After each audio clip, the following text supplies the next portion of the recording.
Okay, so we're at a point where the landowner who owns this pecan grove has filed his rehearing request, and he's waiting and waiting for a response from FERC. What's happening in the background?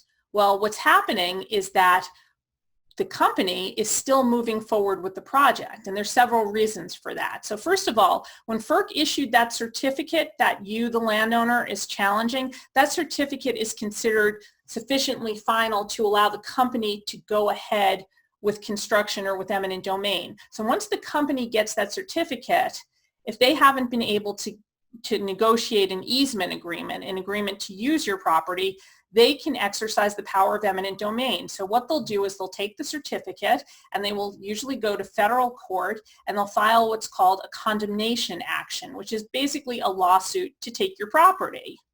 So again, while you're challenging FERC's decision about this pipeline going through your pecan grove when there was a better route, while you're challenging that, the company is already in federal court seeking to take the property for that same route that you're objecting to. So you might think, okay, I can object to it in federal court. I could object to it in this eminent domain provision, in this eminent domain proceeding. And actually, no, you can't.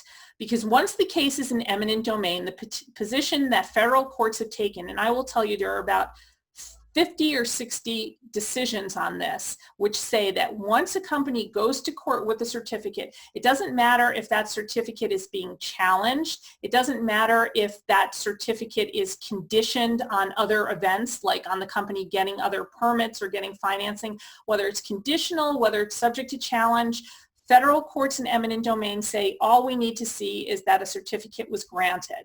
And once it's granted, company, you can get the power of eminent domain. So the company can move ahead with eminent domain in the federal court while you're raising this challenge.